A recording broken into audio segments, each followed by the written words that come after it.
On December 4th, 2024, a man walked up behind a healthcare CEO on a Manhattan sidewalk and shot him twice.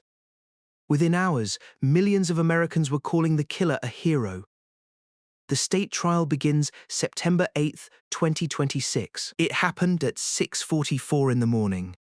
Brian Thompson, the 50-year-old CEO of UnitedHealthcare, one of the most powerful health insurance companies in America, was walking alone toward a Midtown Manhattan hotel to attend an investors' conference.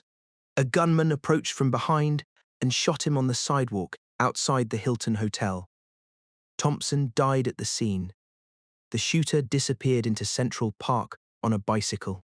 What happened next was unlike anything in modern American crime history. Instead of outrage, millions of people expressed sympathy, not for the victim, but for the killer. Social media filled with comments celebrating the shooting, citing years of frustration over denied insurance claims, skyrocketing premiums, and what many called a broken healthcare system. The shooting became emblematic of the frustration felt by many Americans concerning rising healthcare costs and health insurance industry practices. And the man eventually arrested for the murder, a 26-year-old Ivy League graduate named Luigi Mangione, became one of the most polarizing figures in recent American history. Brian Thompson wasn't just any corporate executive. He ran the insurance division of United Health Group, the largest health insurance company in the United States, covering roughly 49 million Americans. Under his leadership, UnitedHealthcare had faced intense public criticism for its claims denial rates, denying more claims than almost any other major insurer in the country. On the morning he was killed, Thompson was headed to a routine investor event, the kind of meeting that's a normal part of any Fortune 500 CEO's calendar. He had a wife and 2 sons. He was 50 years old. The bullets that killed him had the words deny, defend, and depose written on them, a direct reference to a controversial insurance industry legal strategy widely criticized for delaying and denying legitimate claims. The shooter vanished.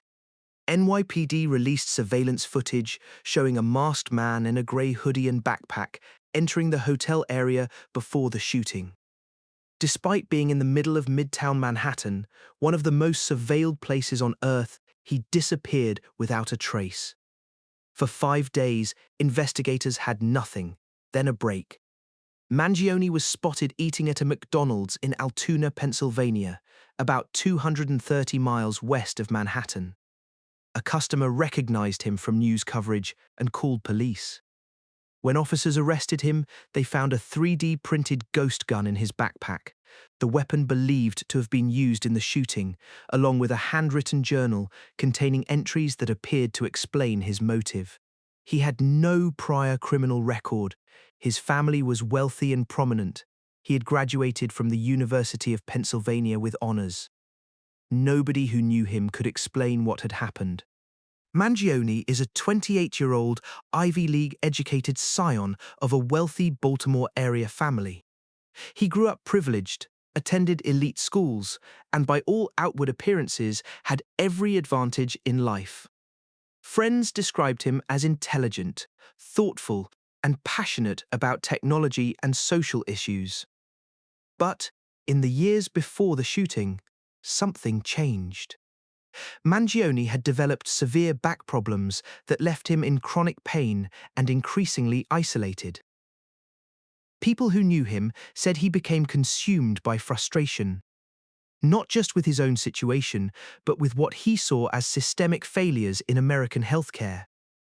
His journal entries, portions of which were later reported by media, described the insurance industry in scathing terms, and suggested he believed violent action was justified. He has pleaded not guilty to murder, weapons, and forgery charges.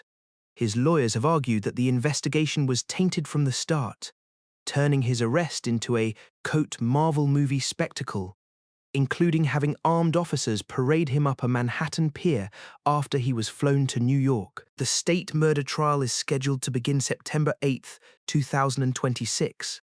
The federal trial has been pushed to January 2027. Mangione faces two separate legal battles, one in New York State Court, one in federal court, with prosecutors in the federal case originally seeking the death penalty before a judge dismissed that specific charge.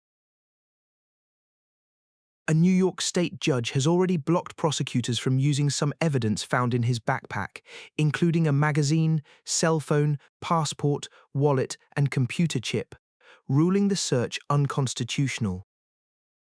However, the 3D printed gun and his handwritten journal can still be used as evidence. The case has divided the country in a way few criminal trials ever have. Some see Mangione as a cold-blooded murderer who targeted an innocent man. Others see him as a symbol of a broken system that left millions of Americans desperate and unheard. Both trials will play out on national television, and the verdict will be one of the most watched moments in American legal history. So after a killing that shocked the world and divided the nation, do you think Luigi Mangione is guilty? And regardless of the verdict, do you think what happened to Brian Thompson says something bigger about America? Drop your theory in the comments. I read every single one, and the best theories shape which case we investigate next. Subscribe to Case Closed Files and turn on notifications. New cases drop every Tuesday and Friday. Thanks for investigating with me. I'll see you in the next one.